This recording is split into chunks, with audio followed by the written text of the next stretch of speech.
in this particular Dhamma talk, I just wanted to get into what exactly was the core message of what the Buddha taught. Last week, I think we dealt on like an overview of what exactly this practice is and how it's different to this conventional idea of what we had as Buddhism. Yeah, and what exactly the kind of meditation is, and basically an overview of what the practice is like. So this week, this day, we are going to dive into exactly what was the key message which was given here, because there were many spiritual leaders which came to the world from time to time, and they brought like various messages, and Lord Buddha was also one of them. But the message he brought was actually something very different to the rest of them, because he didn't promise comfort in like an everlasting heaven, or he didn't tell you to like pray down to any god so you can be accepted into heaven or anything like that. He said some really controversial things, and it said, before the time of the Buddha, like before there was a Buddha, only a Buddha would bring this particular message. A Buddha belongs to like no religion or anything whatsoever. I think a better way to put it is he is the one person who has fulfilled so many paramitas over trillions and trillions of eons, and come to us to really explain what the nature of the world is. In order to understand what you were saying, like for example, first off, I want to ask from the few of you here, what do you think? What do you think the purpose of our life is? Why do you think we are here? And I don't mean it in like this philosophical sense. You can even answer it in a philosophical sense if you want to. But why do you think? Why do you think you are here? And what is your purpose? Because more than in a philosophical sense, I think right now all of us has like an ambition, or we have like a reason that we are alive. Like we have our own, it may be our own individually made purpose, but we all have somewhat of a purpose. And we may not 100% believe in it, but yet we can't shake off that feeling of what exactly of that this purpose is not really something valuable. If I hope you're following what I'm saying. So but what I just want to ask is there like spend a few seconds or so and just think about what you really want in your life, and what do you really think the purpose of your birth is. Once you start thinking through this question, but first of all, let's just have some answers so we can go further into it. Then Tishan, if you can move over to you. Yeah, sure. I can start. So for me, I think there are two purposes in life. I think first is to really discover who you are. Try and peel off all the layers as much as possible to discover more things about you. And once you do that, I think figure out a way to contribute to the world with what you know or what you figured out. Because I like to think there's a reason why we come up with different mindsets. We are different with how we are wired. So there's a real meaning behind it. So I think that's the purpose I see, at least. Okay, thank you. Yeah, basically to like learn something and give back to the world. Yeah. Yeah, pretty much. Yeah. Then Yasasi, we can't give. Then Sam, what about you?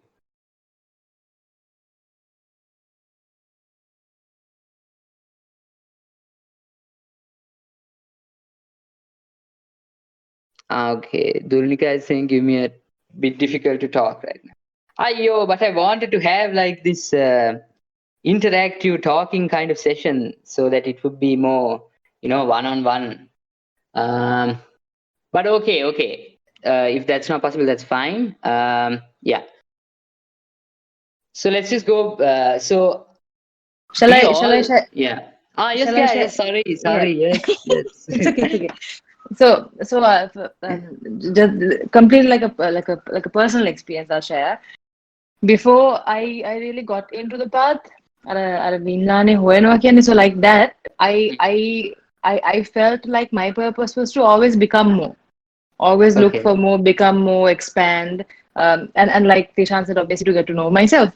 But then that purpose and that feeling and that drive changed as I got to the path. There is still a need to find the truth, for sure, but now the purpose has turned into you know, completing the path and basically getting out of here. Mm. Yeah. Yeah. That's the other thing. Yeah, I feel like there are two things you can ask for. Like everything, and I don't know if we talked about this last time. Everything a normal person kind of asks for is something in the world. And what do I mean by something in the world? Um, I mean, again, it can be how Lord Buddha said, it is basically a rupa, and rupa can basically be something of an image, a sound, a smell, a taste, a touch, or a thought or a concept.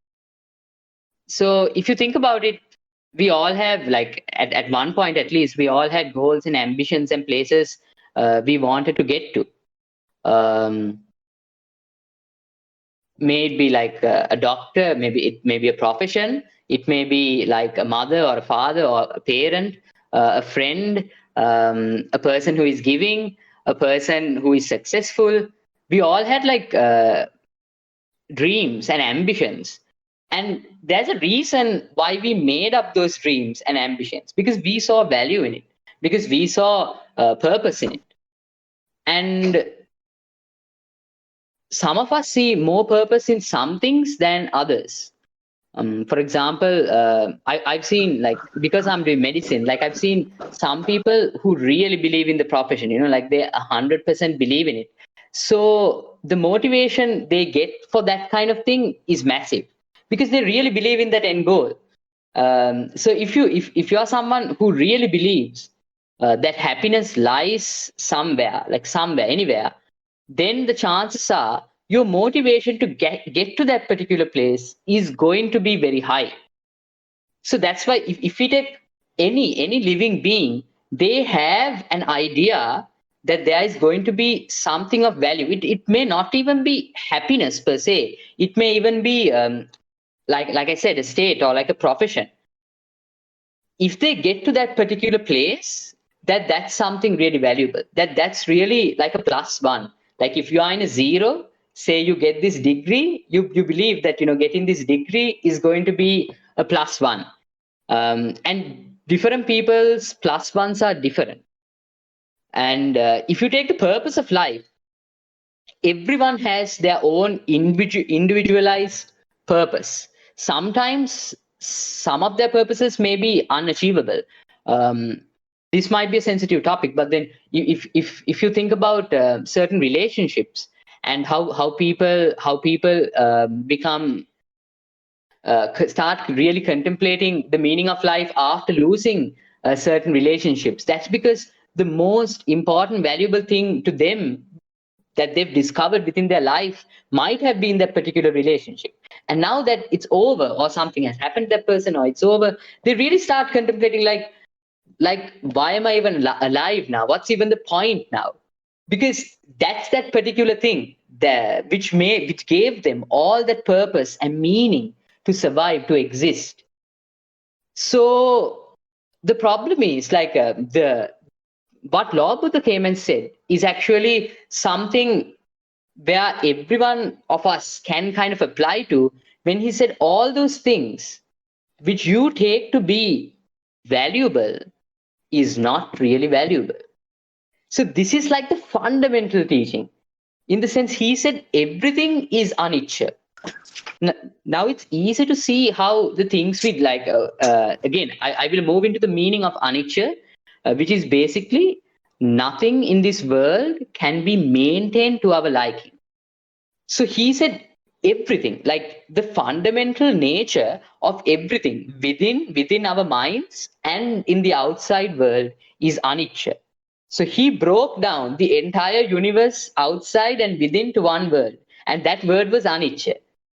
So he said the fundamental characteristic of everything is anicca. So what is everything? Like I said,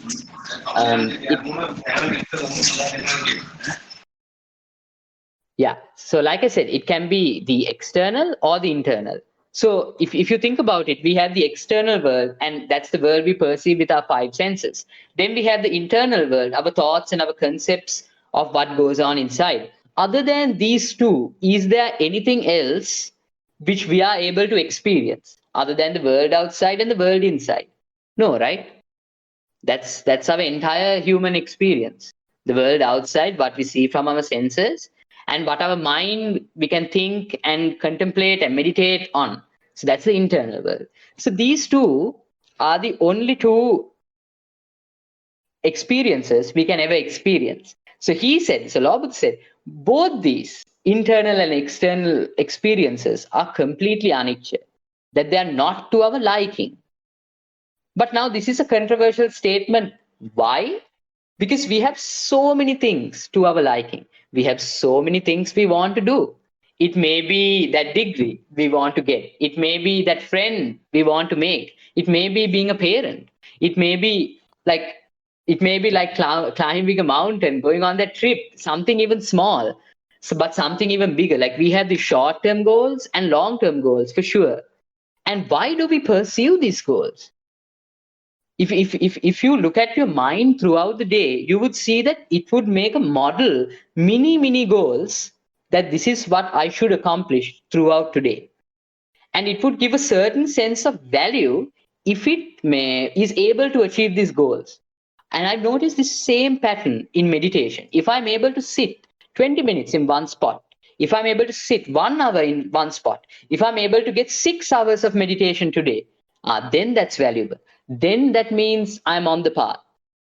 So again, here what we are doing is, it's very much personalized. We are making our own personal model of what happiness is. Our mind has this crazy feature to give these models inherent value. Like we give value to these.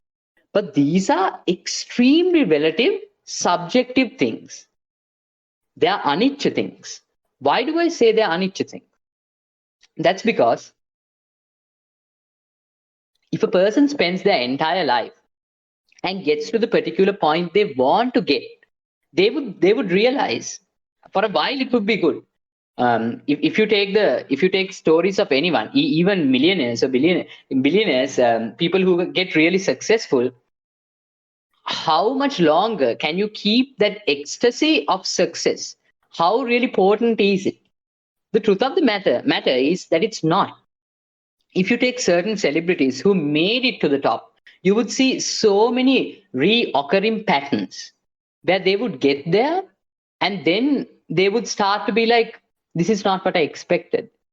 It's and some people have described it as being empty, and some people actually live in complete denial of this, and they aim for the next big thing. So they always keep themselves occupied without really facing the inherent problem that no matter where you reach to in the world, it's going to be problematic. That it's not going to give you a permanent sense of happiness, but it will give you a sense of happiness for a while. There is nothing in this world which has the capacity to give us a constant plus one. Even if you take like your favorite song, if you take your favorite song, how many times can you listen to it throughout the day? And how many times will it be guaranteed to give you that state of happiness? That's not true. No, for example, you may listen to it once, but the second time you listen to it, it's not going to be as good. I mean, if your song was the song, then everyone would be listening to it, and not only everyone would be listening to it. Every time you were sad or something was going wrong, you could put this song, and absolutely everything was going to be all right. But that's not the case. That song is very transient on how it's able to make us feel. It's like a hit or miss. And this is the same nature follows for every object. Say you do achieve your dreams and goals, whatever they may be, you will definitely get a sense of happiness for some time. It's like those, man. It's again like those, man. I don't know. A few years ago, there were these BuzzFeed quizzes, which was on the internet, and you put minimal effort and you answered some questions, and sometimes you would get all 10 out of 10. I think doing a dig and you would get like a small sense of happiness, but it would last for like a few minutes, maybe seconds. I think it's the same with a degree. You spend like 5 6 years working really hard and getting it, and once you get it, you are happy for like a few weeks or months. But then after that, it loses its potency. Now you can't, live off the fact that you got this degree. I mean, that's not going to be enough for you. You are going to want more, because just like that song, just like that BuzzFeed quiz, its lifespan was a bit different, but it was the same thing. All these concepts we have made up in our mind will give us a very transient state of happiness. But if you take the example of like the degree, in order to get like a few weeks or a month of happiness, how many years did you spend? You may have spent like 5 6 years working really hard, even in your job, to get to that promotion. 5 6 years, maybe working really hard, and then you get to that promotion, and then you're happy for a period of time. What was really more, the happiness you got, or that period of time you spent working for it? So this is the problem of the world. Our mind has this crazy ability to sell us things. Like our own mind is selling us things. Even if it's like a vehicle, when you go in the road, you don't really have any inherent, like when you are small, you don't really have any inherent value to anything. Every vehicle is like the same vehicle. But the mind has this ability to kind of sell you a certain kind of vehicle and tell, no, like, this kind of vehicle is a really cool one to have. This kind of vehicle, it matches your character, this is what you should get. And it kind of makes it an absolute essential to have. Now you had to do everything in your power, that is like go to a 9 to 5 job and do all that and all that in order to acquire this vehicle. You acquire this vehicle, and again, transient happiness. But the problem is, this hunger is never ceased. It's easy to think, if you take like a y-axis, x-axis, I hope you are following that. If you take like a straight line on this x-axis, you would think that all the happiness that you've ever had is like a +1 and then goes back to 0, a +1 then goes back to 0. But that's not the case. There is a +1, but then it goes into a minus. Not even like a -1. It may go into a -2, 3, 4, 5. If you take the case of like a relationship and losing someone you loved, you might go into a +1, then say you lost them, you would still want to become that person who is experiencing that relationship. Okay, so but now since this person is not there, obviously you can't go into this state. So what happens? You automatically fall to like a -10. Like you are constantly in need to get it, but you can't get it. So that's because we placed our value in something which is really uncertain and something which never really fulfills our desires. It never really does. But then the problem is, although I'm telling this to you, there is absolutely no way you are going to believe it. That's because even though you logically say, oh, okay, this makes sense. Even I haven't believed it 100% yet. Because the moment you 100% understand that everything in this world is anicca, that is the moment of arahatship. That is the moment of nibbana. So think about it. Why are people alive at this time? People are alive because of happiness. People are alive because of pleasure. It's easy to see how suffering is suffering. Suffering is suffering anyway, no? Like, for example, all the negative states of mind are negative states of mind anyway. There is nothing big to contemplate there, it's a pain. But to contemplate really that your happiness is also suffering, that your happiness is also the reason why these other negative states of mind exist, is somewhat of a more challenging narrative. I use the word narrative because it's still a narrative. I'm selling you a narrative here, and that's what I'm doing. That's what Lord Buddha also did. But it's a narrative which makes perfect sense. However, because you still really like to believe in the value of the mind and the value of the world, you can't inherently accept this narrative. So the only way to really inherently accept this narrative is to investigate and see if this narrative holds true for everything you do. So the practice of meditation itself is going and looking at everything we took as valuable, everything we took as niche, that is the opposite of anicca, that is to our liking, that is to our liking, things which give us things which are to our liking. For example, say it's that profession, it's that promotion you've been waiting for, it's to my liking. Why? Because it gives me a certain sense of pleasure to know that I'm there, and because of this certain sense of pleasure I'm getting, it's valuable. In a nutshell, this is what our entire life is, and in a nutshell, this is what all beings are doing, all beings. So the question is it really valuable to do all this? And having done that, are we really getting what we thought we'll get? Or is it just a crazy trip that our minds are fooling us to go behind it and pursue it? Now, this can be taken very wrongly. I'm not telling that we have to give everything up. Rather, I'm telling we have to do exactly what we've been doing so far. Instead, just step back and look at this process and really find out what is going on. We were living this life since we were babies, when we were playing with toys.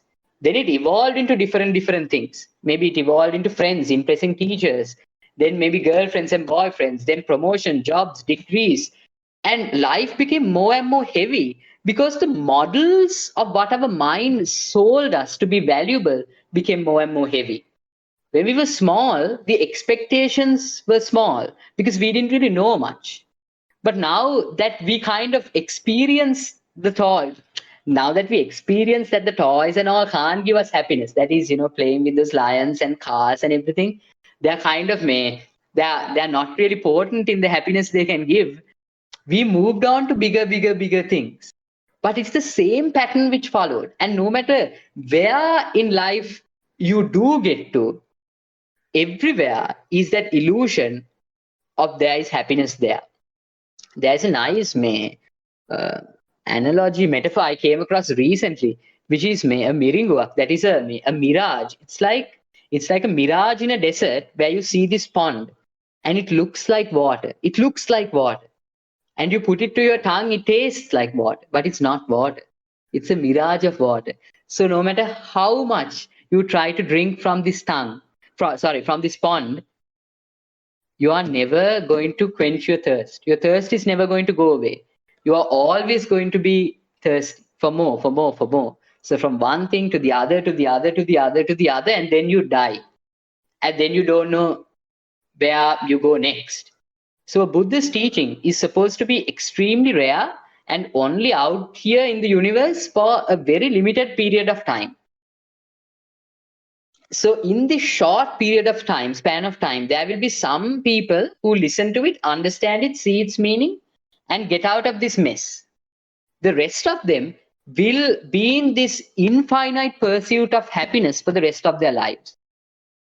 Some people believe certain things are valuable, that they would kill another person, they would steal from another person, they would harm another person to get to what they believe is valuable. And it may even seem wholesome sometimes. For example, say there is a father who is really struggling with their family, like he can't really provide for their family. Money doesn't come easy. So what he thinks is, okay, there's this wealthy family. It's okay if I steal from them. I'll just, they probably have some cash in there. I'll just get some friends, go over, steal, and come back. No one's really going to get hurt. Their insurance is going to cover it, and I'm going to be able to fend for my children. So now look, he took a wholesome thing, which is what? Which is his family. But he did an unwholesome thing to get to becoming the person who is a good father, who is fending for his family, who is able to feed his family.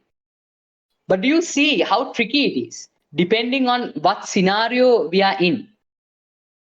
So we have taken a variety of things to be valuable.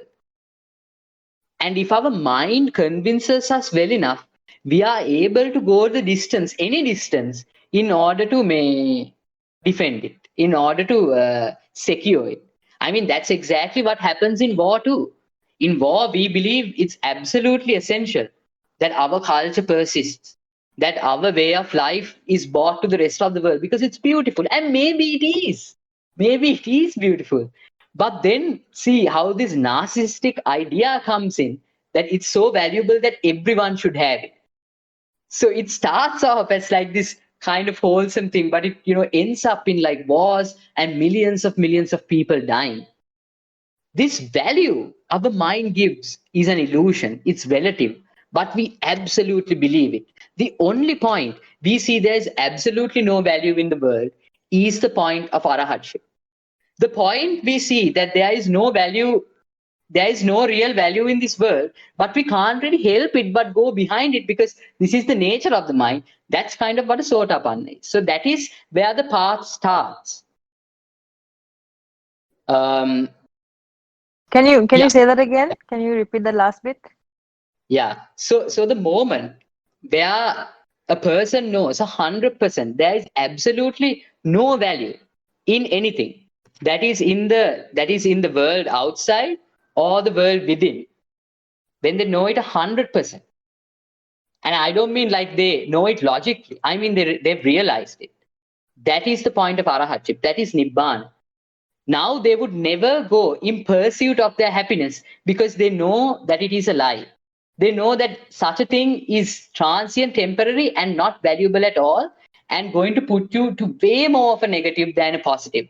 And this positive is actually a trap to keep you in here, constantly pursuing that positive, never really coming to it. But the moment you kind of know, not that you kind of know, but the moment you kind of understand that this world outside and this world within, there is something really wrong with this, that no matter what I really do, I'm not going to get a permanent sense of happiness. But they still keep on doing it because they haven't realized it completely, but they've realized it somewhat. This moment is what you call a sotapanna. Another nice metaphor for this is you have a rash. There are people in this world who scratch, who don't see it as a rash. Because it's itchy, they scratch it and they love that happiness that they get. They love that happiness that they get. So they, keep on itching, they keep on scratching it, and they are in complete ecstasy over what they feel just by scratching that rash. Then there are the people who know that this is a rash, that this is something wrong with my body. And they scratch it, knowing that there's something wrong, but it's so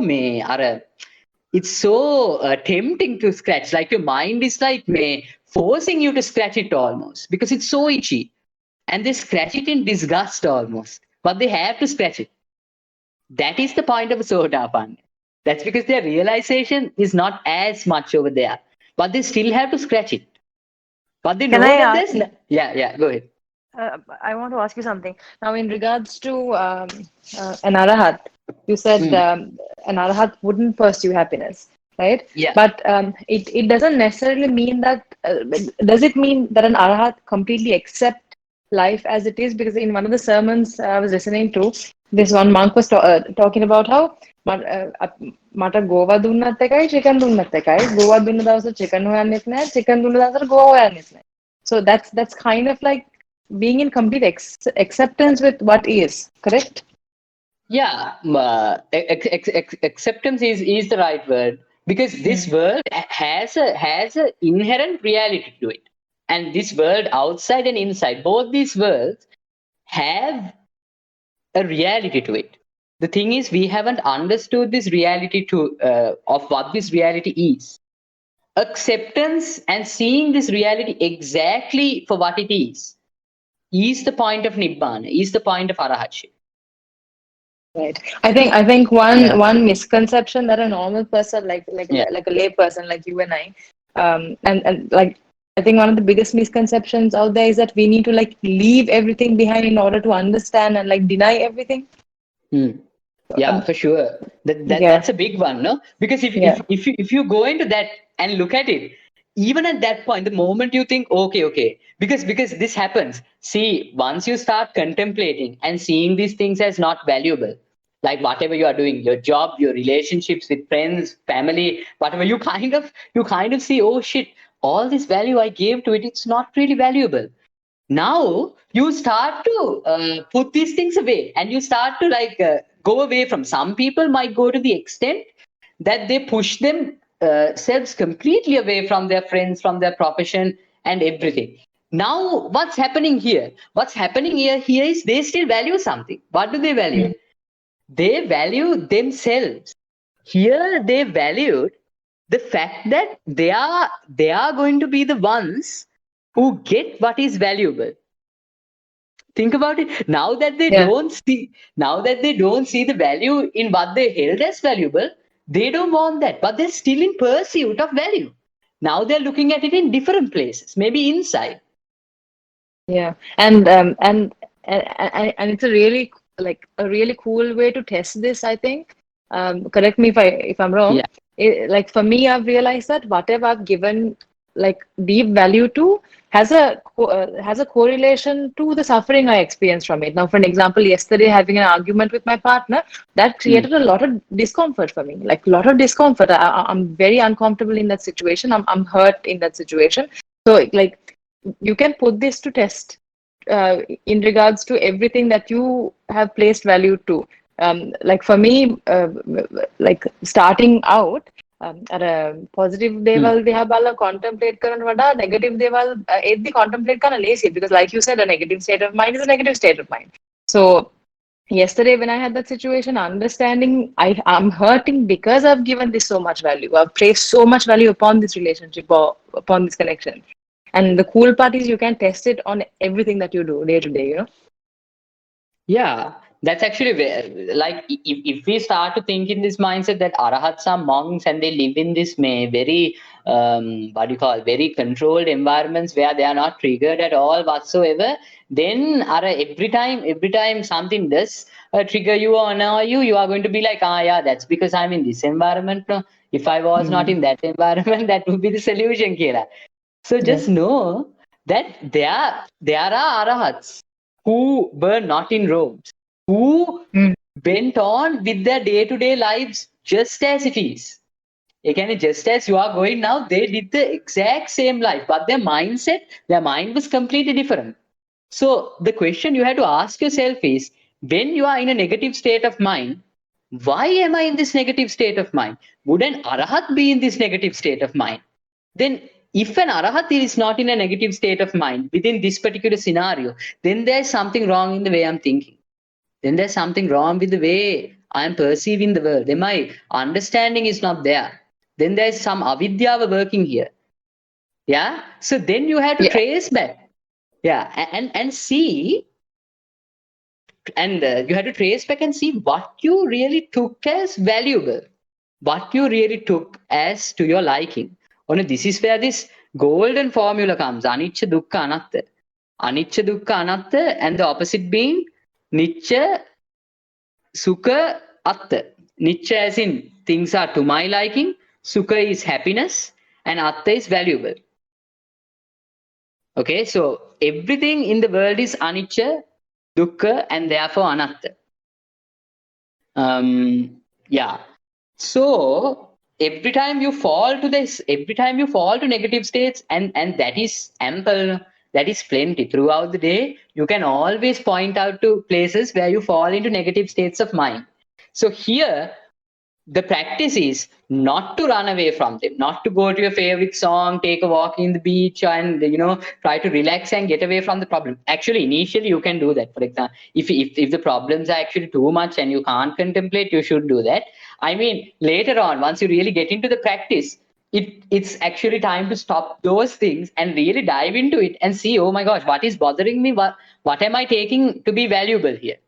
And then go inside and see, because your mind is not going to tell you. The thing is, you don't even know what you are taking as valuable, because the mind kind of knows that if that is 100% exposed, you would vidarshana it and you would run away from it, and you would vidarshana it, you would understand it and be free of this. So it's going to like hide it within layers and layers and layers and layers. You are supposed to peel off each layer little by little by little and get to the root and see what's actually happening here. Yeah. And I would like to add, Yeah. I think you shared this with me about how this one monk said that the path is purely about being real with who you are and being truthful with what you say. Because, like for an example, when you're contemplating, especially when you're faced with certain triggers, anger, sadness, depression, whatever, discomfort, the reason we don't see it is because we don't take time to really get real with what we feel, what we're going through. And Yeah. and for me, it has been like, especially when I started, like, I've been unconsciously doing it at the start, but it always started for me with, okay, where am I exactly with my feelings, with my thoughts, etc. Yeah. See, that's also like an extremely important point. Like, if you are not honest with yourself in this entire process, you can't really move further. Because the problem is within our life, what we've done is we've we've told ourselves, we've convinced ourselves, our mind has convinced ourselves of so many lies. And even seeing that there are lies sometimes can be really uncomfortable because this is something we've really believed. So one thing is you you have to be extremely open with yourself to the fact that you might be wrong and it doesn't matter. I'm going to get to the bottom of it. I'm going to get to the truth of it. So 100% honesty with yourself. The biggest lies we tell are to ourselves, not to anyone else. It's to ourselves. So even cultivating And honesty, yeah. and I feel like it's a very humbling experience also, because like before you pursue the path, you always try to be right, no, say even in an argument or a conversation, or just the lies we tell ourselves. And also the new age movement has created this be positive uh, the situation, like that video I sent you about how they say, okay, today's gonna be a great day. Everything is in my control. My thoughts are in my control. It's gonna be fantastic. Like that energy is created and sold commercially everywhere. So becoming real and looking at your feelings exactly how you feel and being authentic with where you are is not easy, but it comes with practice. But it's awesome. It's a great opening point, no? Hmm. For sure, because I think what a lot of spiritual practices does, I mean, other spiritual practices, I think what they do is they believe, yeah, the world is out of control. Look at all these things happening. They can say that and be like, but you know what? You are in control of. You are in control of your mind. You are in control of your happiness. You decide. It's up to you. See, these kind of slogans get pushed around a lot. I've seen in like modern spirituality and in a lot of other practices. But the problem is that actually true? Is there a state of mind you can maintain which will be in a positive or even in a zero forever? No, you can't. That just does not exist. That is an illusory amount of control we are aiming for. And you don't have to take my word that it doesn't exist. Just try even one day to see if it's possible. Or you'll be able to, with the greatest effort, I feel like if you really put in some effort, you'll be able to maintain it somewhat. But it's actually just sheer willpower, force, and kind of suppression you are doing to keep it in that state.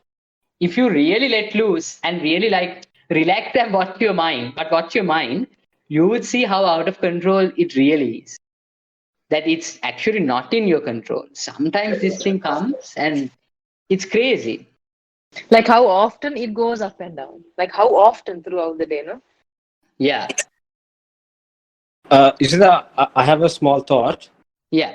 Yeah. So from all that you're saying, what I'm gathering is one of the main problems is that we attach happiness to certain goals we have in life. I mean, we think, okay, when we get this job or when we get married, we'll be happy. For me, I think happiness is a illusion in a way because it's just a state like Yeah. sadness. Yeah. I feel being happy is actually exhaustive, right? I mean, imagine meeting someone who's happy all the time, right? You can't really put up with them for like not more than 2 days. So, I mean, I'm someone who doesn't even ask someone, "Are you happy?" I more or less ask, "Are you content?" You know, it's more of a Mm. balanced state to be. So, and for me, I don't know, at least from what I figured out at the moment, the reason I'm doing certain goals is not to get a high of it, but more of a need that I feel that needs to be fixed. I feel my level of mindset right now or the content I have will be the same even after I've achieved it. I don't expect it could give me a high, but I know it will fade away. But then it's not the reason I'm fueled or I'm driven by. So running like that is also, would you say that that's okay as well, or would you still say maybe I have some underlying satisfactions I'm trying to sort out? Yeah, so that's actually a very honest statement also which you made. Yeah, I think like you said, some people are not really doing it for the kick of it, but maybe they are not even doing it for the content basis of it. Yeah, that's actually possible. But what we have to understand is this keles factor, this raga, dvesha, moha factor, this moha factor especially, that is this delusion, is always working. Is all until we become an arahat, it's always there. There is not a single moment in our lives where we are not living that lie. ඒ කියන්නේ, like every single moment throughout the day, there is a lie we believe, but we don't even know it's a lie that we believe. But we are still living it and we are still going through it. So initially, it's good to actually doubt and see whether there is nothing there. But if you believe that there's nothing there, then I can't for 100% say, because again, this is very individualized from person to person. Some people may work because it's in their nature to work. Like their gati is hard working.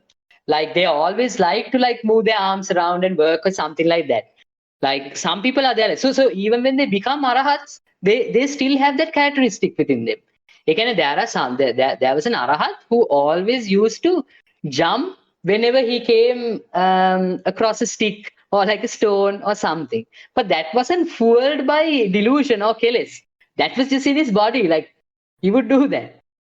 So there are some characteristics which are not really driven by the keles here, but it's until you get to that state of nibbana, using almost everything, and as you navigate your way through, I think you'll be able to kind of tell, because anything which moves you into a negative state of mind, anything which moves you into suffering, anything which moves you into even excessive happiness or excessive feeling, then there's definitely something suspicious there, something your mind is selling you. And there it's good to investigate. Here we are not trying to get rid of everything. That's also important to understand.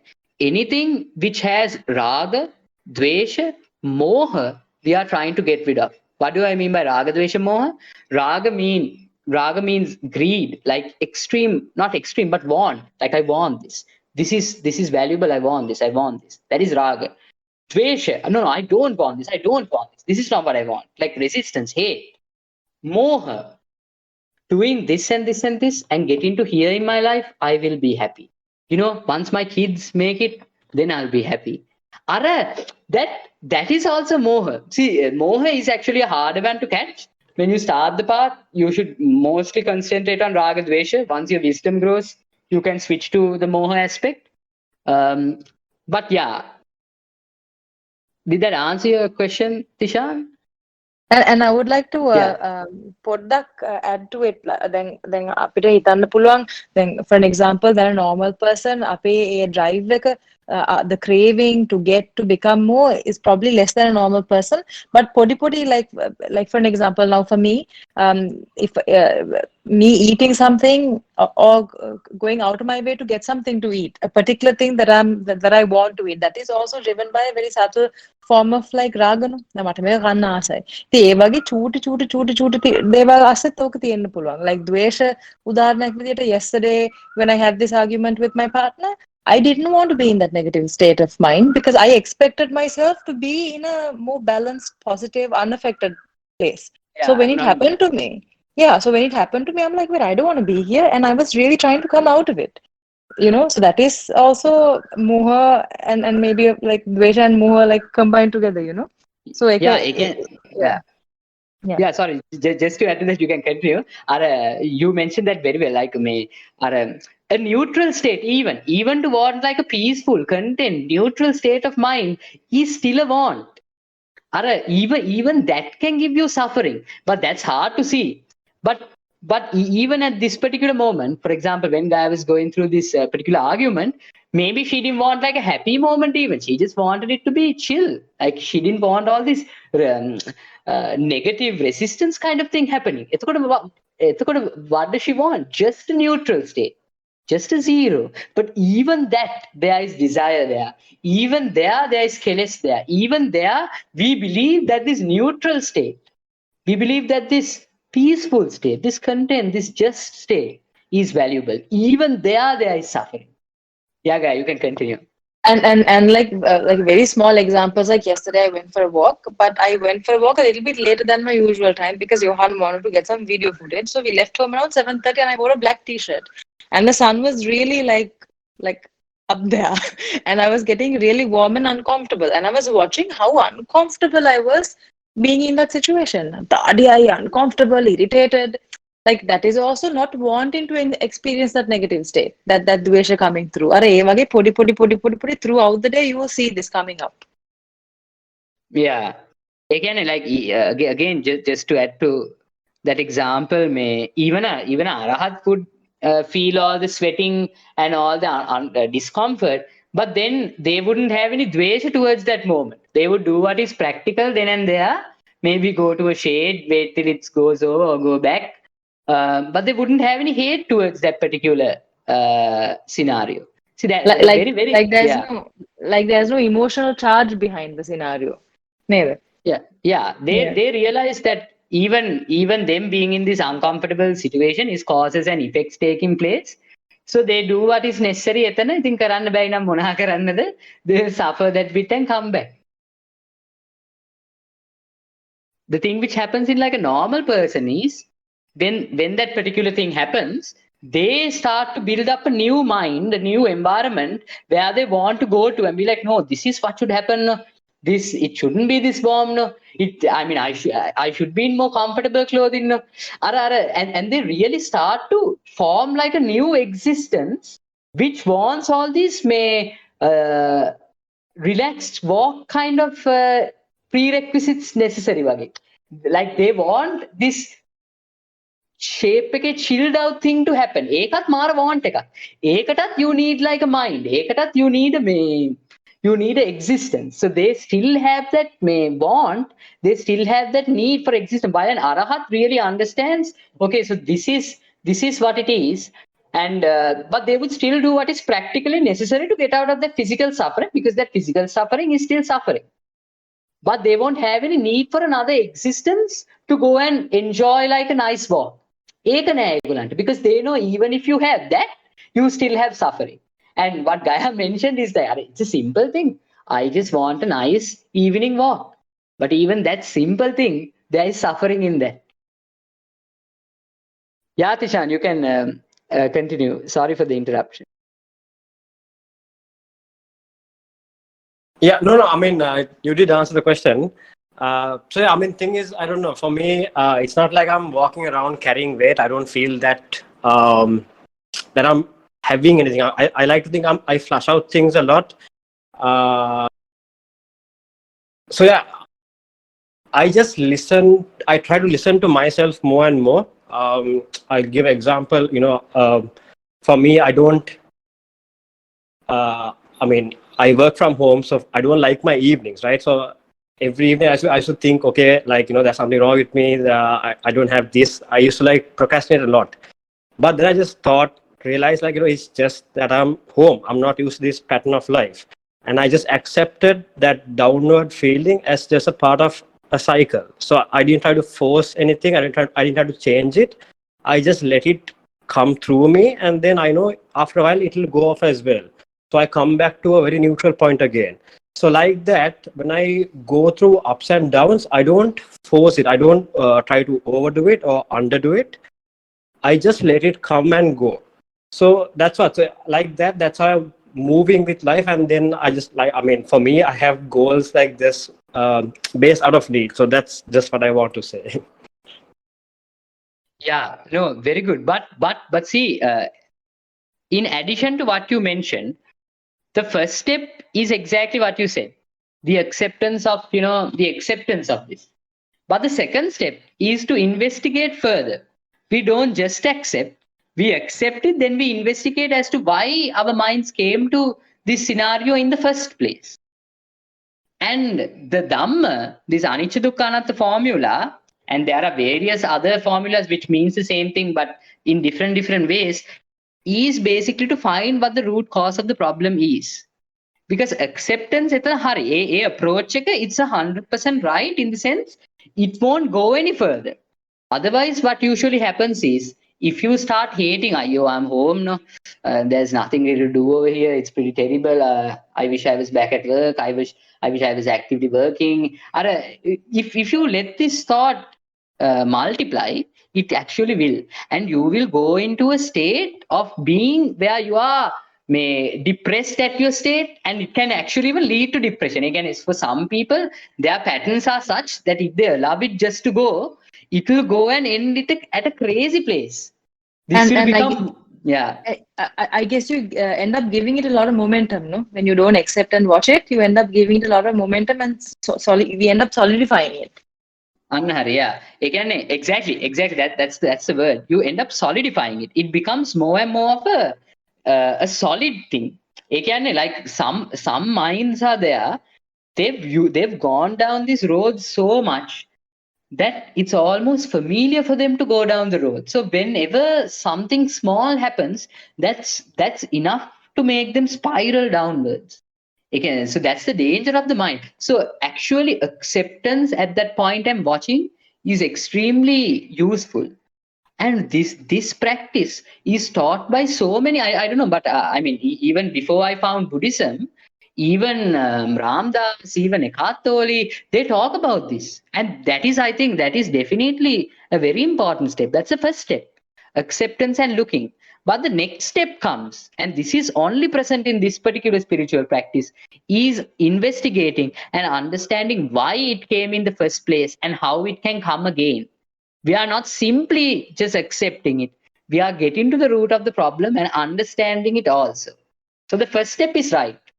The first step is accept. Again, if you don't accept this, and if you don't accept it, you can't investigate it. Because you can't investigate and you are still living in denial, you are still going. You have to accept it. You have to come into acceptance, and then only you can look at it. So that acceptance step is also very important.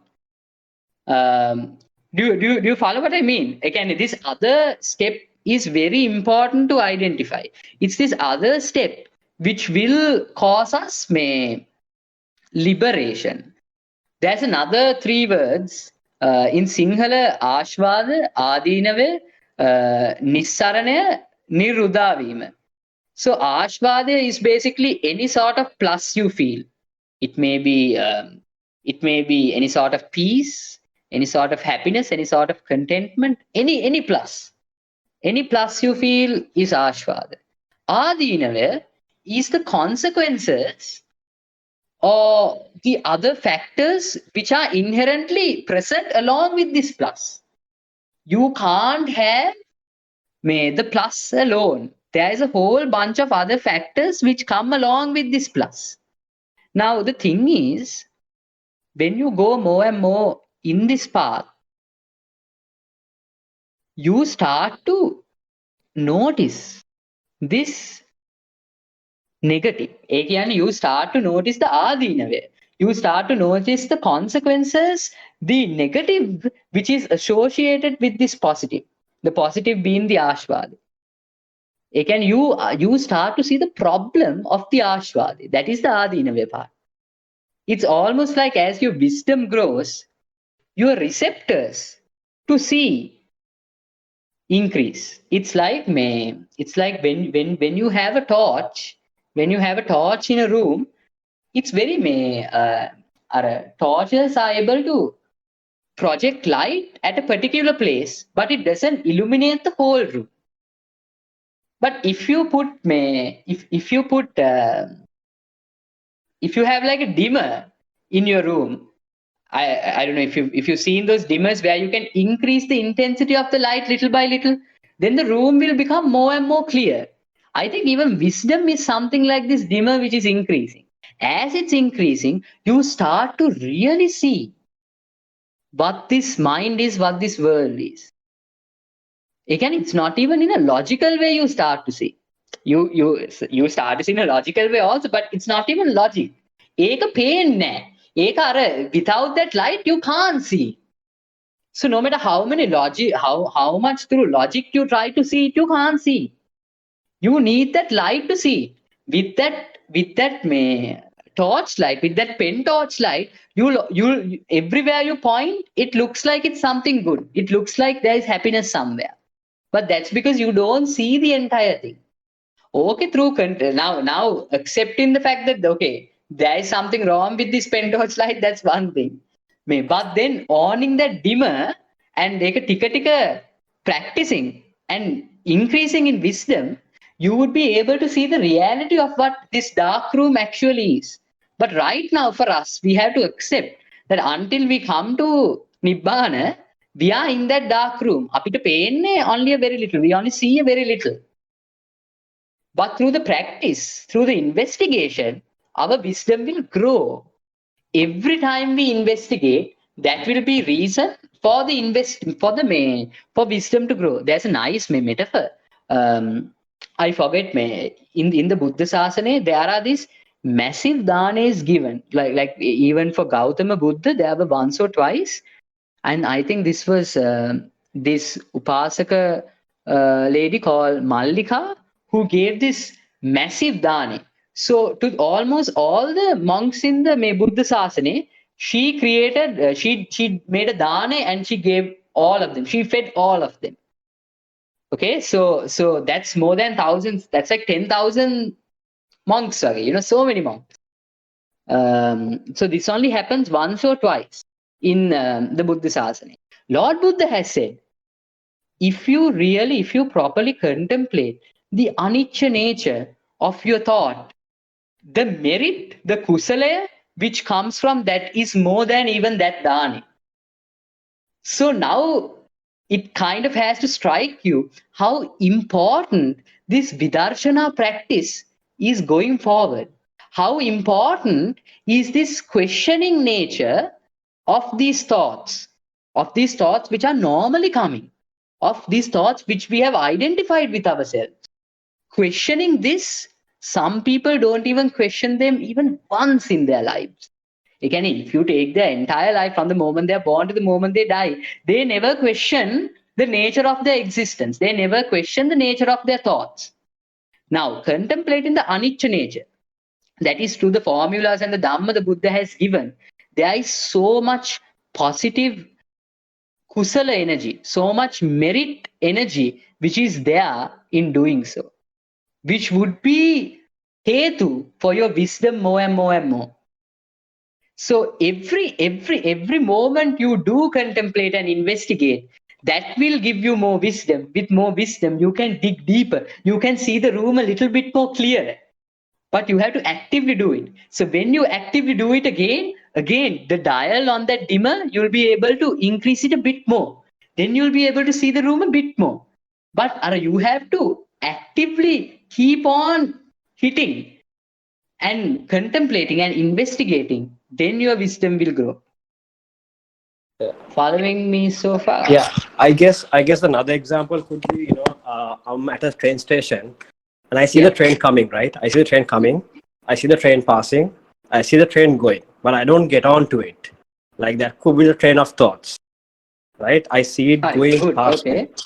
But then now what I should do is I should try to question where did this thought, I mean, where did this train start from?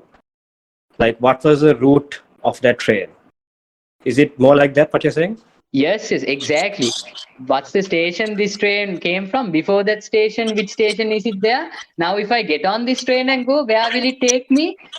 Have I gone in this particular train before? Is it the same train which is coming? Have I seen trains like this in the past also? Or is this a different train? Is it really will it really benefit me getting onto this train? Why is this train even coming in the first place? Or ask all those questions.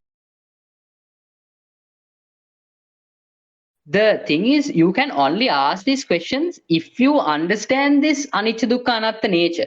Again, you don't have to understand them in these words, but only if you know for a sense that maker, it's not valuable getting on this train and going, then only you can really question as to why it's going that way. Some people would not even doubt, but just get on that train.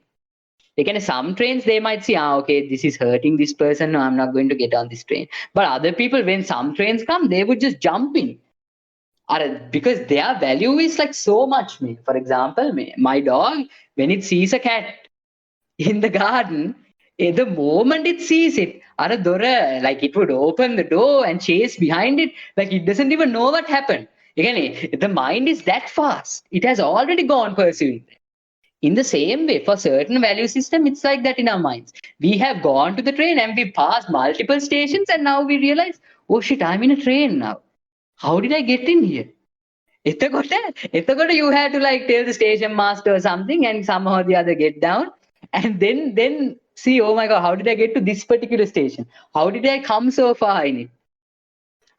It's pretty fascinating actually. You'll find yourself in so many scenarios you don't even know how you got there because it has already happened. Are you following what I mean, Tisha? Yeah, of course, yeah. Yeah. So the nature of this practice is to actually investigate. But I think what I wanted to stress on today's topic was this anicca nature. When we realize that there is absolutely nothing valuable in even the good things in life. Okay, we know that there's nothing valuable in the bad things. Once we see properly that there's no value in the good things also, why more would you need to exist?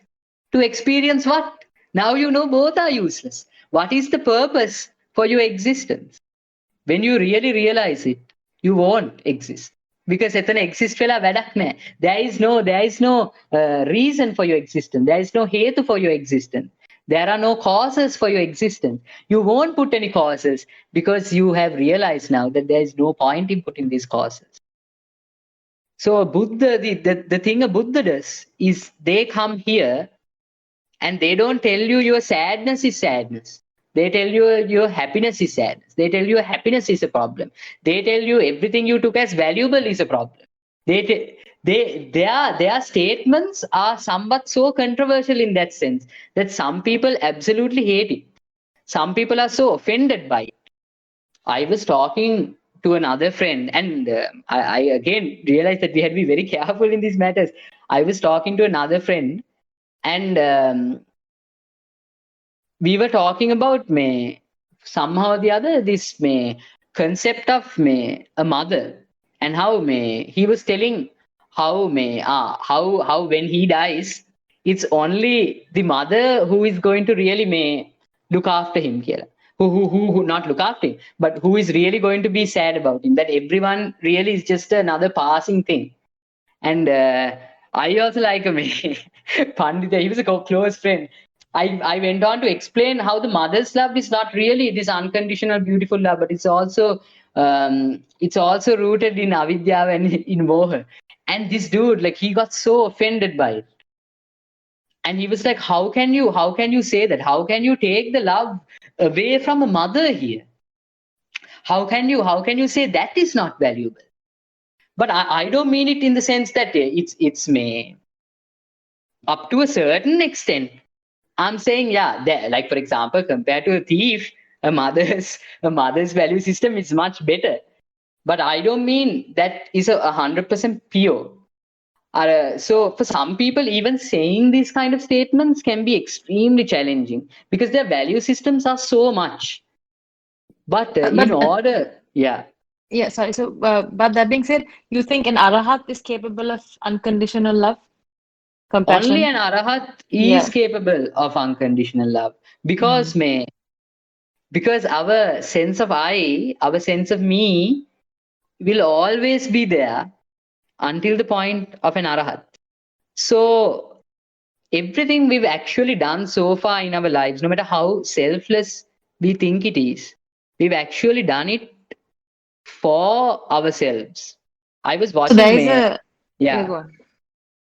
Go Yeah, on, no, go on. continue. No, like even when it comes to a mother's love, no, I come from a very conventional family, and growing up, everything was conditional. ඔයා මෙහෙම හිටියොත්, ඔයා මේක කරොත්, then we will love you, or then we will accept you. So although we may think that the love we experience from parents, etc., is unconditional, it is also based on in an exchange, even in a relationship, even with my partner. There is a constant exchange, because if there is, I mean, if it is unconditional love, if I stopped loving my partner, if I went cold, will he continue to love me? He won't, right? He will question it, he will fight with me, and he'll say give me what I deserve. So everything up until that point isn't unconditional love. Everything up until our hardship. Yeah, because think of it this way, a mother loving her child. Now the mother is loving her child, my son. Does the mother honestly love every single child out there the way she loves her child? I was in the hospital and I was looking at this man. So our appointment, we had all these cerebral palsy children. And we had children who were like 2 years old and they've drowned and now they're like in comas. Like for 4 or 5 months, they can't really move a muscle or anything. My question is, if you take any mother out there and say, okay, now this is your particular child, will they be willing to give it the same love that they are giving their own child? No, unless they have an inherent sense that this is my child. As in, there's a biological sense no, between a mother and a child. Again, the mother knows that this was born out of my body. A personal sense එක නිසා, because of that personal sense, it's my child කියලා තියෙන, because of that understanding or because of that strong belief of my child is the source of all that love. And it's a condition. My son, my mother, my friend, my partner.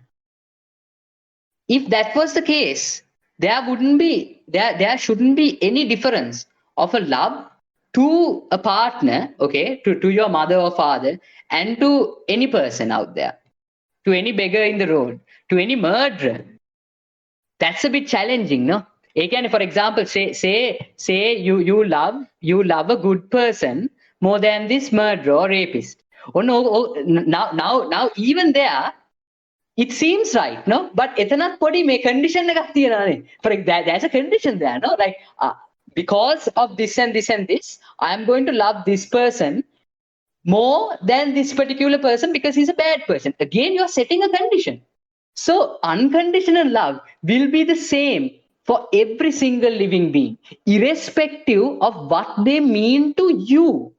Because when you put I into perspective, then and there, that love becomes conditional. So wherever you are looking through the lens of yourself, as long as you have a lens of yourself, that is until the point of arahatship, you have a lens of yourself. Until you have that point, your love will always be conditioned. You can't make it unconditional because when it starts out itself, it is conditioned because there's I involved. Sadly, this is like the reality of it. Yeah, did that make There's sense? Yeah. there's an I involved. Can how, like, the version of you experiencing this relationship, or how I feel in this relationship, හරියටම. Yeah. ඒක මත තමා love එක base වෙන්නේ. Oh, Yeah. then that point that brings us to like another important point. Is there any experience which is outside of ourselves which we've ever experienced? Is there an experience which is outside of this lens of me? There is not, no? Like every single experience you've ever had was through this lens of I.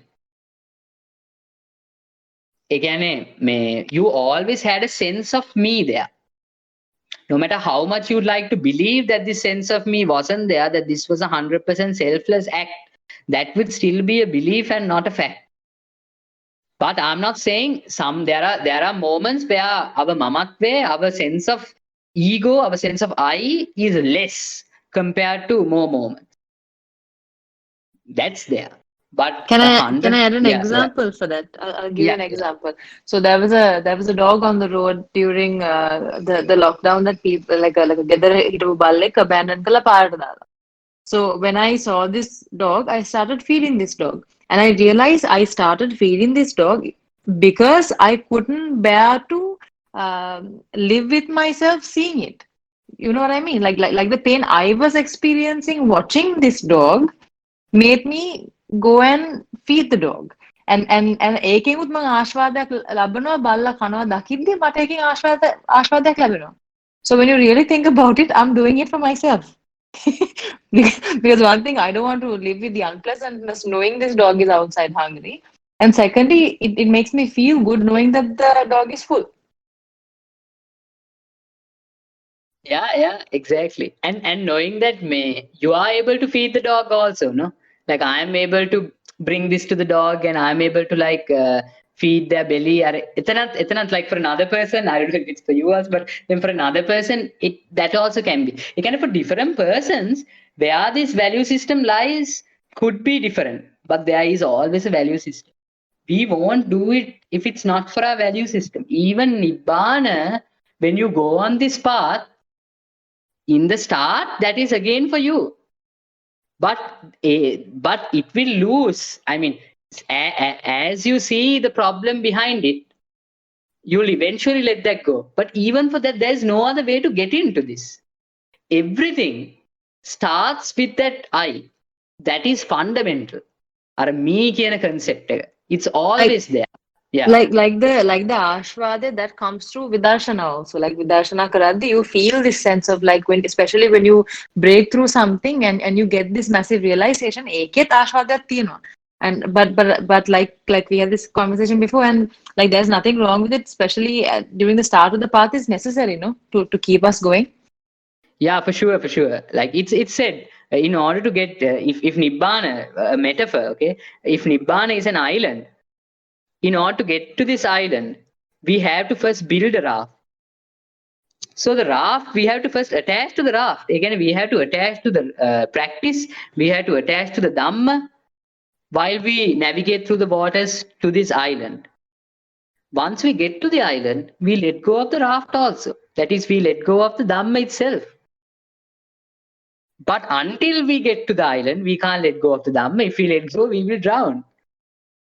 So yeah, so those things, like when we go when we start going in the path, certain things are to be developed, certain things are to be even attached to, like even this vidarshana practice, even the gathas and all those things which would optimize your practice, which would optimize your path, should be developed, which would optimize your wisdom, should be developed.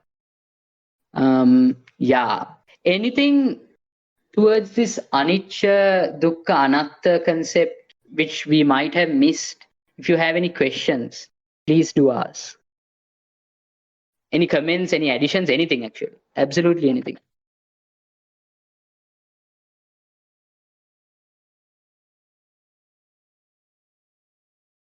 Well, I've actually got a bit of situation. Can I just talk about that? Yeah, of course. Oh, yeah. So it's actually a question on moral grounds. So I've actually always had this problem about the trolley dilemma, where you just like let a train just go on its path and kill 7 people, or just like pull a lever and just have one person killed.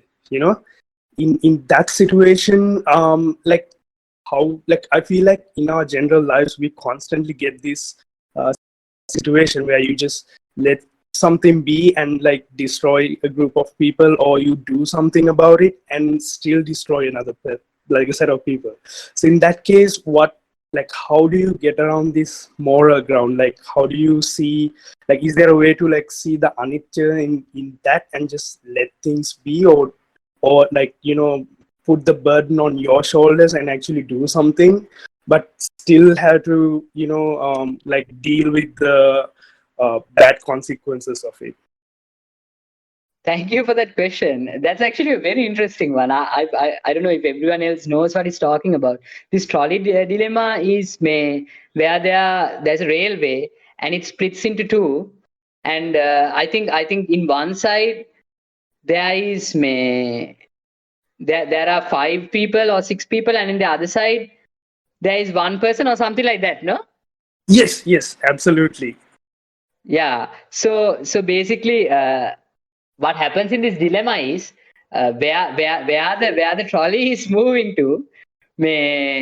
If you don't do anything, it will kill all 5 people. But you can change the tracks, and then it will kill only one person. So basically, you'll be saving 4 people, but you'll be killing one person. And so the question is, what is the right choice here?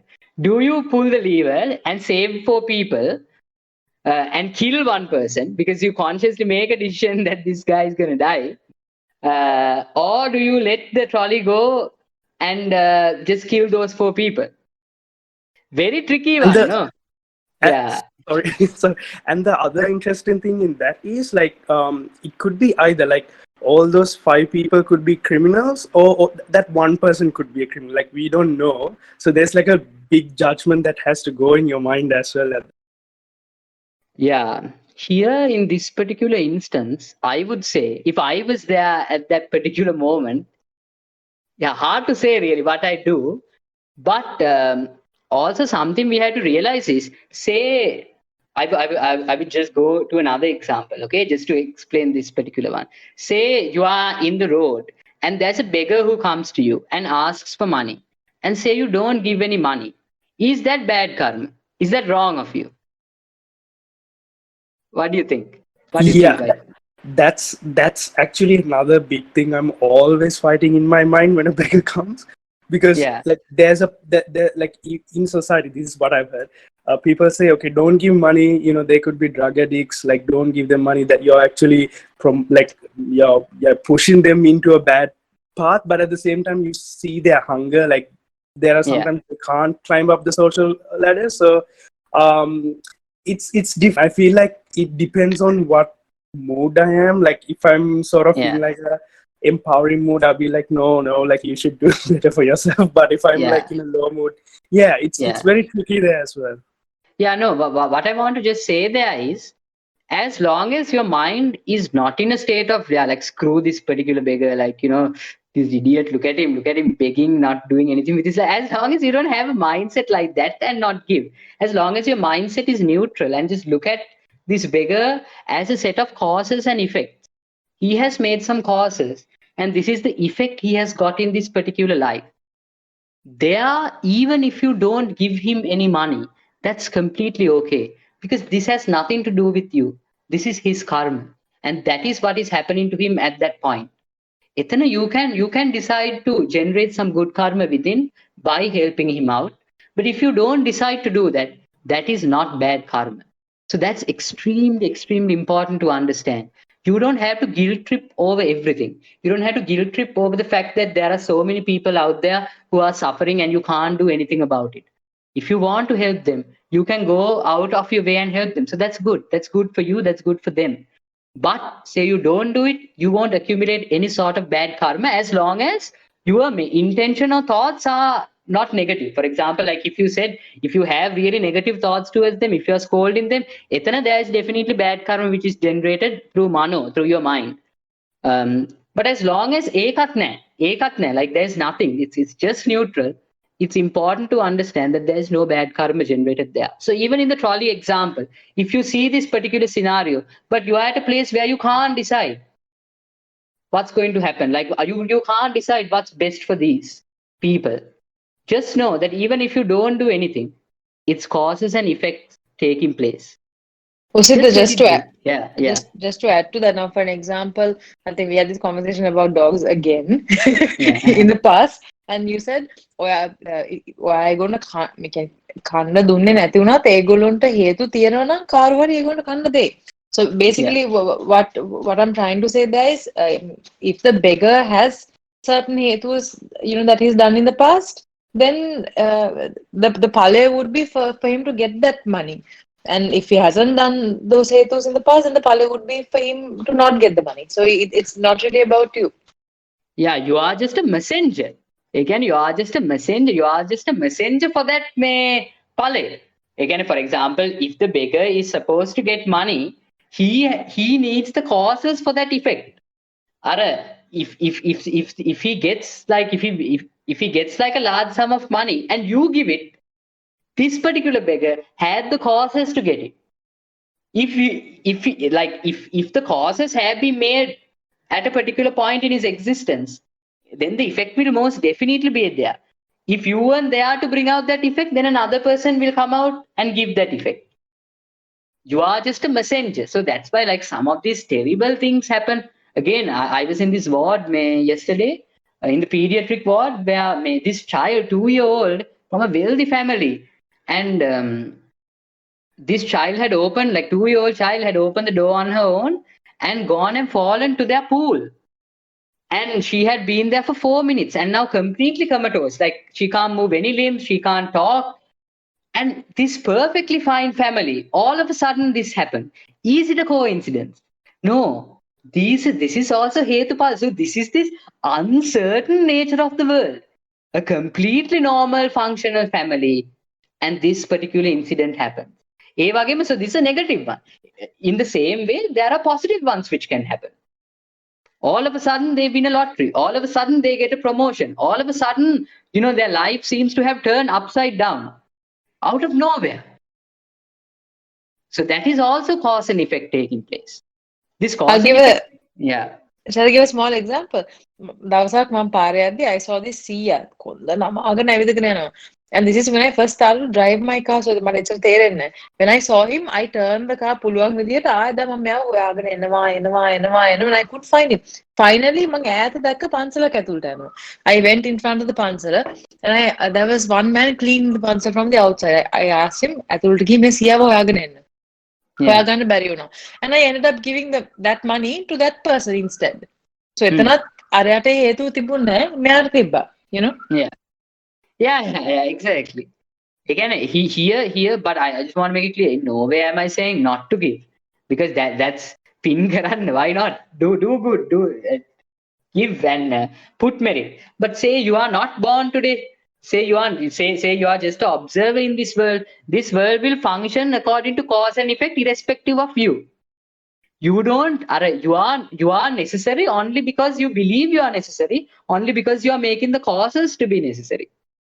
If you are not there, the world would still function just the way it would, but now without you being a part of that equation. So us completely removing ourselves from the equation itself is what this path is what happens at the end. Every time we do merit, because again, that unconditional love thing again becomes important here. Because there is a condition, the condition of I. There is no such thing as a selfless merit. Every merit we've done so far has been for ourselves. It definitely can be for like another person too, can it? It can be for you and another person, but it was for another person also because of you. The only point, again, the only reason kusala is necessary is when there is a you. So when it comes to an arahat, he will not make causes for himself because he knows he has gone beyond that. Again, he knows that itself is an illusion. That itself was something which was maintained in order to get all these ashwade, to these positive states of mind. Yeah. So it's actually a very long and deep topic, but I think that answered that trolley question for you. Did it? Sam, yeah? Definitely. Yeah, definitely. Thanks so much. Yeah. And also I think it's much more chilled out once you really understand what's happening. Otherwise I feel like a lot of people kind of get stressed out, even when like I've had friends who say they're sweeping the floor. Oh, all these ants and all who are dying, all these insects and all who are going to die, all these spiders and all who are going to die from removing these cobwebs. I'm committing this terrible sin. I shouldn't be doing that. But that's not the case again. Even for them, it's Yes. cause and effect. Yes, that happens to me. Sometimes I just leave cobwebs on my room and it just looks so bad. And like it's a constant thing. Like it's something that's really hard to get over. Like, like you're killing the spiders. So yeah, that's true. Yeah, because if you don't clean those cobwebs, eventually someone else will. Alright. So that's just cause and effect taking place. May Sariputta Maharatan Vahanse at the time, they made like extra effort to keep their monastery really clean and beautiful and pleasant looking. While Jaina Agama, Jaina people, they wore masks even at the time. So they would filter out certain insects, certain microorganisms when they come in to their breathing, because they wanted to save even those microorganisms. They would filter out even water to save those microorganisms. But Lord Buddha said this is unnecessary. Like this is cause and effect. Or, you have nothing here to do with it. This is cause and effect taking place. But you can definitely do certain steps to prevent these beings being harmed. For example, like daily, like regularly cleaning. If, for example, you don't clean for a year or something, then the cobwebs would definitely develop over time. So even like cleaning more, regularly would ensure that the spiders won't make their homes there in the first place to be destroyed. ඒ වගේ little things you can do, that's fine. But other than that, I feel like more than that, what happens is our mind goes into a constant state of stress and worry, thinking, again, not for all people, but some people, they go into constant state of stress and worry, thinking, "Oh my gosh, I'm doing this sin. I'm harming all these beings." You can just chant in your head, may they also be able to see Nibbana one day. As you sweep the house and get it free of dirt and kill animals in the process also. But that is the reality we are born into. That is the nature of our existence. Even by moving our hand, and Lord Buddha said, like even by moving our hand, we are killing microorganisms. We are destroying lives. So that is the world we are born into. If you look at all this, if you look at all this, this vegan issue, if you go into that, all these other animals who are dying, that's also cause and effect. So because some people are there, I mean, for sure, there are people who who are given, who are offered meat, like even children and all, like their parents say they buy them meat and give them, but none of them have like this killing mindset. කුකුලට නම් හෙන ගහන්න ඕනේ. It's like, no, you don't really think that. It's a neutral state of mind. So there is a certain small amount of bad karma which is accumulated from doing this, because you do that. But even having a negative thought, for example, having like a angry thought, I think that potency is much more than eating chicken. So Hetupala and understanding karma can be very useful in living our day-to-day lives, because it can make this process a lot smoother. Even the process of understanding how our mind works, what we are supposed to do in order to gain more wisdom, in order to go on this path, a lot of things become clearer. Yeah. Any other questions? Any other additions to what I said?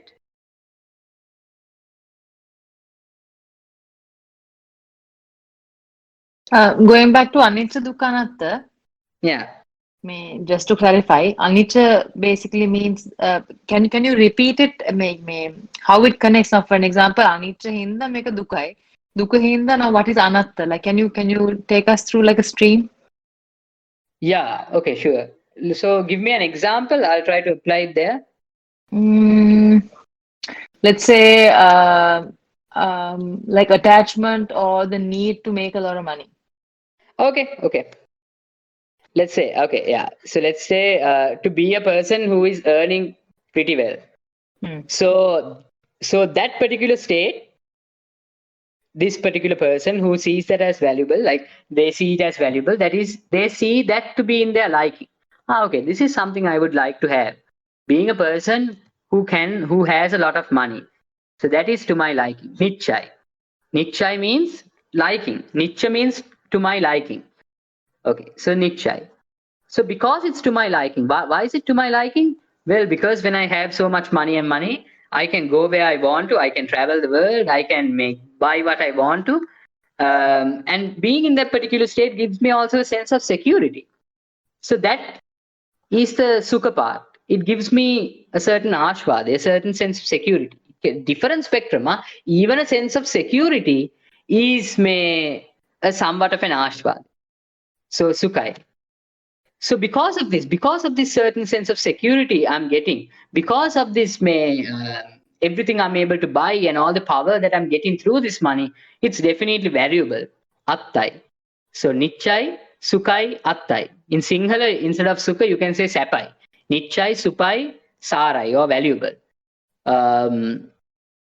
But Lord Buddha said, actually, it was anicca, dukkha, anatta. So our goal here is to see what we took as nichai, sapai, attai, and see was it actually nichai, sapai, attai, or anichai, dukkha, anattai. So how are we going to do that? Is basically the contemplation. Why is it dukkha? Same again. Okay. So I didn't really get into this particular aspect of how you can break down dukkha into these different variants.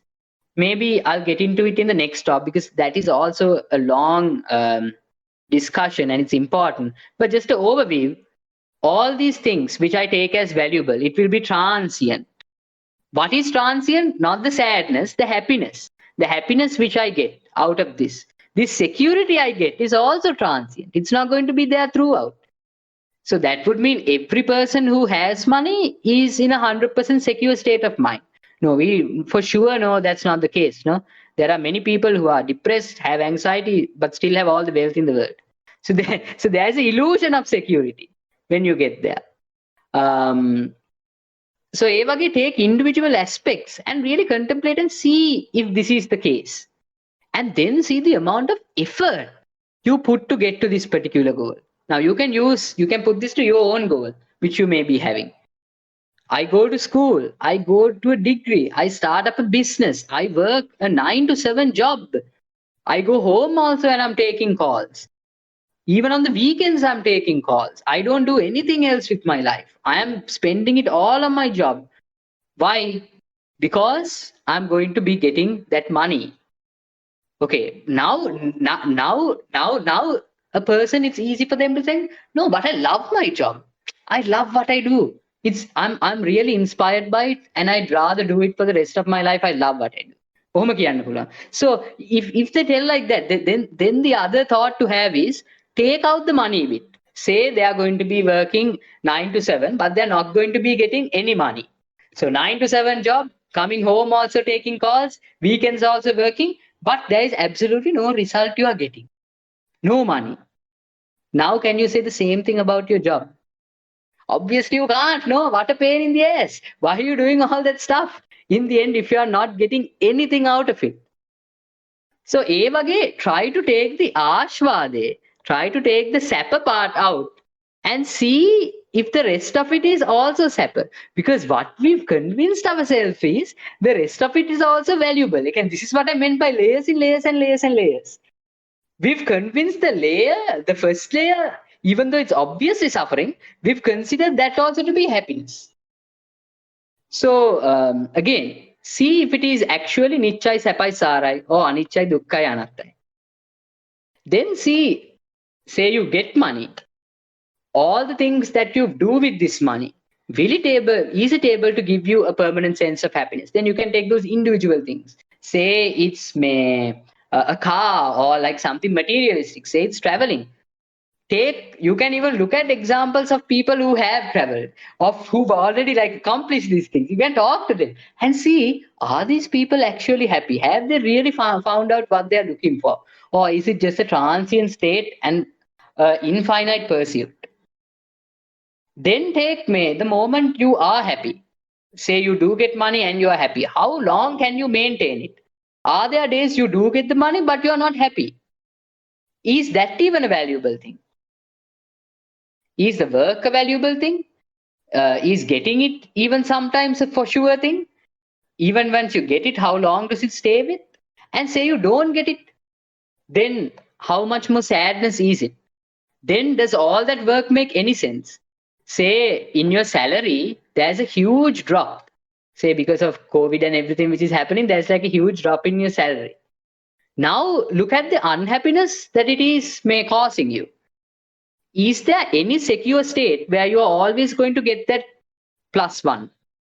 Or is this world's nature that it's a flux and you can never really say? Yeah, you actually, based on like personal experience, individualized experience, you can go further and further and further and further into this Vidarshana. It's completely up to you. But yeah, this is basically an overview of how to do it. A more precise way of looking at the dukkha is there in the Discord server in the Four Noble Truths section, where I've gone into detail. Subha also has gone into detail and explained really in a systematic way of what we take to be valuable. So if you look at this big problem, if you look at this entire equation, it was not that not getting money wasn't the problem. The work also wasn't the problem. What really was the problem here was that we thought that the happiness of being rich, of getting money, was valuable. The happiness was the problem, not the sadness. What we took as valuable was the problem, not the sadness. This chilled out mindset, I had this a lot. Being relaxed, being in a state of calm, that's the problem. Thinking these things are valuable is the problem. Everything we think is valuable in this world, other than Nibbana, is the problem. Then you say, no, but it is actually valuable. No? Then brilliant. This is where your Vidarshana should be. This is where you should be looking. If you happen to find out a place which is actually valuable in the world outside or in the world within, please tell me, and we will also begin our journey in order to pursue that. Because then that should be the one thing everyone should be pursuing. The problem is there is no such thing. No such thing exists. It's only an illusion, temporary state, which our mind sells us as being extremely valuable, which actually puts us into this trap of samsara, which actually makes us more and more into this trap. It just tangles us and causes us a lot more suffering. Actually, so this nature, it's really difficult to see. You need wisdom to see it, and wisdom can only be brought out by contemplation and by dana, sila, bhavana, with the aim for nibbana. More of this was explained in the Sotapanna discussion. Yeah. So I think that's enough for today. This is like a good overview of everything. Any other closing questions? Also, Daya, I think, yeah. Please. Sorry, no. I'll probably ask it the next time. Otherwise, I'll be taking a lot of time. But if you think that you must ask it, you can ask it. That's fine. I'll try to make it brief as I can. Yeah. So, since you were talking about like pluses and minuses, you know how our brain is sort of like,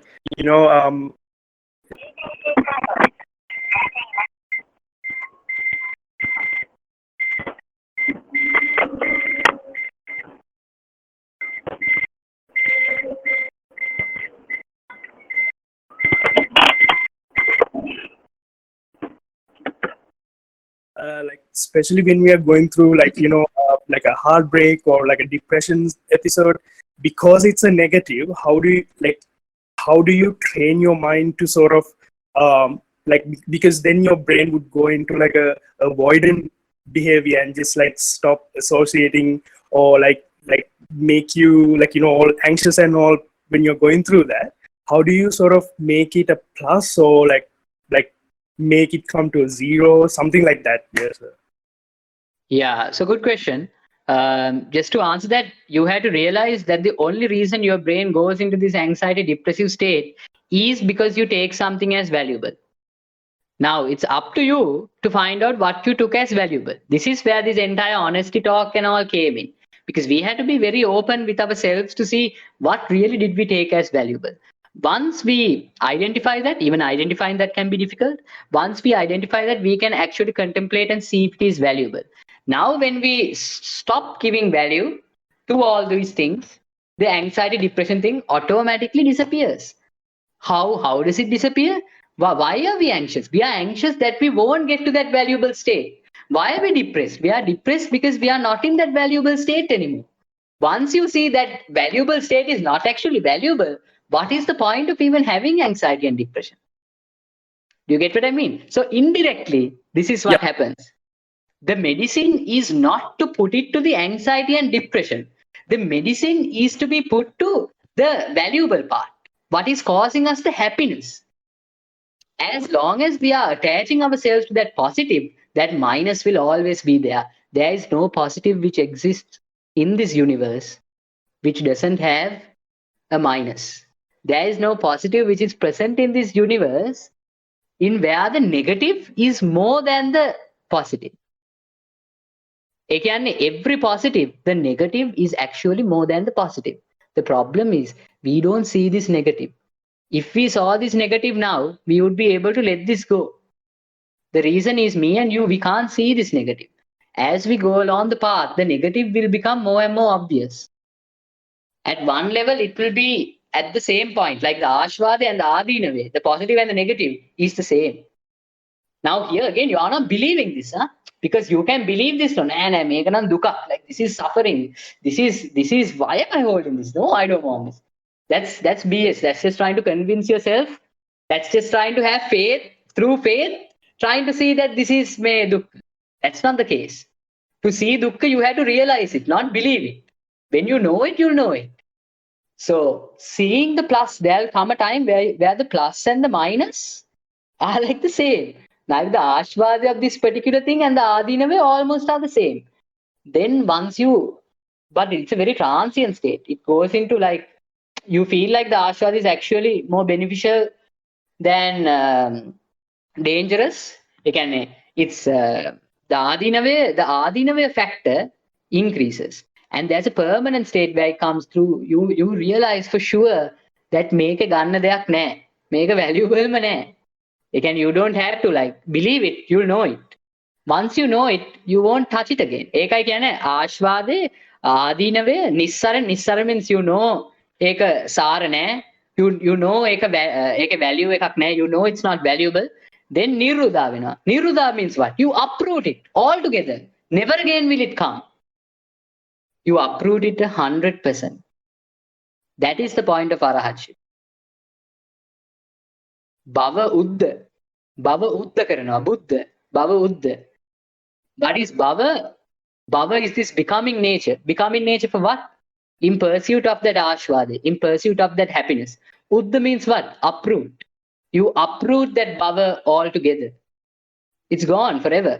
And that is that point of nibbana through 100% wisdom. Yeah, I hope that answered your question. Yes, Sudhir. Thanks so much. Okay then. Guy, that's also okay, no? Shall we close off then? Yeah, let's do it. Okay then. Thank you for joining in. If you all have any further questions at any time which like pops out throughout the day, it's actually helpful to write these down and see if they'll be answered, or if not, you can just put them in the group and we can actually discuss on those things the next time. I hope you got a sense of what you have to do now. Like this practice now, I feel like if you properly got it, you'll understand that there is some work to be done now. So understanding it is the first step. Actually, understanding it is a huge step. So after that understanding bit, only the work really starts. So if you did understand something today, like if you did feel like, oh shit, like this kind of does make sense, then stay with it, contemplate it, and develop it further and further. Because what you are understanding now might be a transient state. It becomes a solid state. Some people, like most people, they become, I know this is a bit controversial saying, but it's okay to say it. Some people become, majority of people become sotapanna by hearing the Dhamma. There was a big, like before I found this path, like what we thought sotapanna was seemed like an impossible task. But there are Dharmadeshanas which recorded in the Tripitaka. Lord Buddha would give one sermon and around 50,000 people would become Sotapan just by listening to the word of the Buddha. They had the hetuso.